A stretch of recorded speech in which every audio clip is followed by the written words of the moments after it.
Es gribu sākt ar inovāciju, kas var novest pie evolūcijas un kas var novest pie revolūcijas. Tātad, ja mēs skatāmies vispār attīstībā, inovācija var izmainīt mūsu ikdienu. Kā piemēram, mēs vairs nestāvam uz ielas un šādi te taksometrus neķeram. Tas vairs nav. Tā ir mainījusies pilnīgi visa nozare un aizgājusi līdz revolūcijai. Nozares revolūcija. Un šeit ir easy peasy. Easy peasy mēs esam šobrīd tādā inovācijas posmā. Evolūcijas posmā vēl varētu teikt, bet līdz revolūcijai vēl nedaudz ceļš ejams. Bet, kā mēs redzējām, mūsu partneri un šie stāsti, ka mēs esam pareizajā virzienā, kā tad tas viss rodās? Es esmu no lielas ģimenes.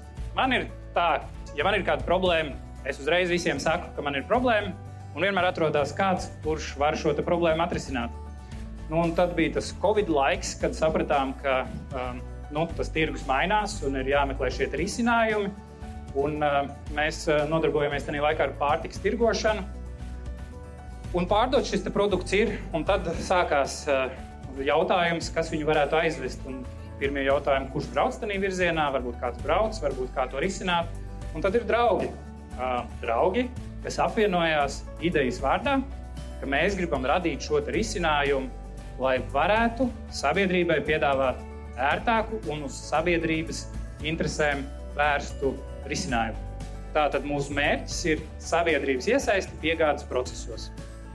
Mums jau ir šie piemēri, kad sabiedrība kopā risinot šos jautājumus, piemēram, sūtījums no Valmieras atbrauc līdz šejienei un tālāk uz Dundagas virzienu, uz Ventspils virzienu, jau viņš dodās ar citiem kurjeriem šo maršrutu optimizējot.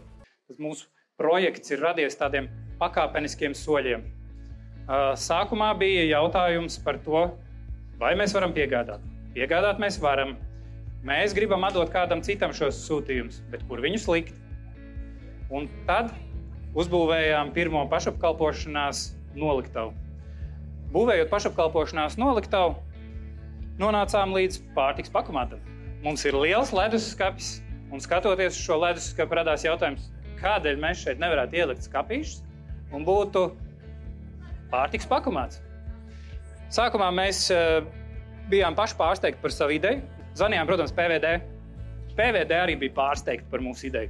Brauc skatīties, bet beigās tas secinājums ir, jā, tas var strādāt. Jūs tā drīkstat strādāt. Tad jau karoks rokās sākām meklēt, kā šo risinājumu tālāk attīstīt, un pateicoties Āgenskalnu tirgumu, arī uzstādījām šo punktu, kas jau ir radījis tik lielu pieprasījumu, ka šobrīd ir mūsu pusē darbs un attīstīt tālāk šos punktus.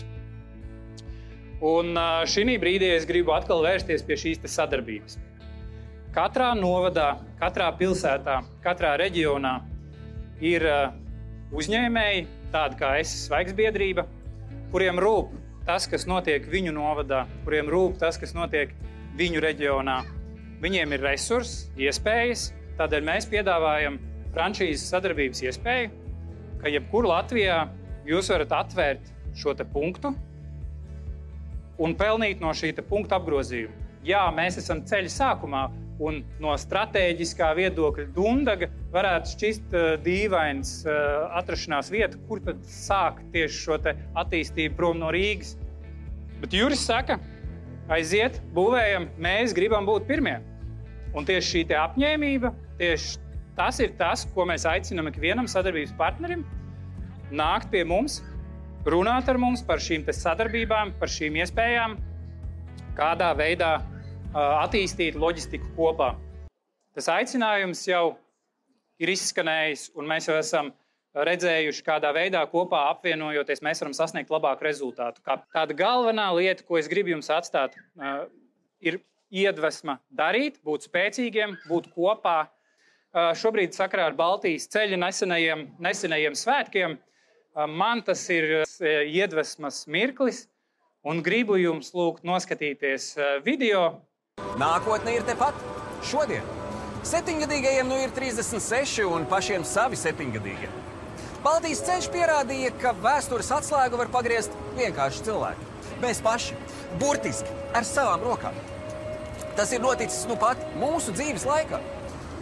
Mūsu valsts atjaunošanas ceļš nav viegls, un tas nav vēl galā. Bet ceļa mērs ir tā sākums. Ja ceļš ir šādi sācies, tas nevar būt velts. Tas nevar būt strupceļš.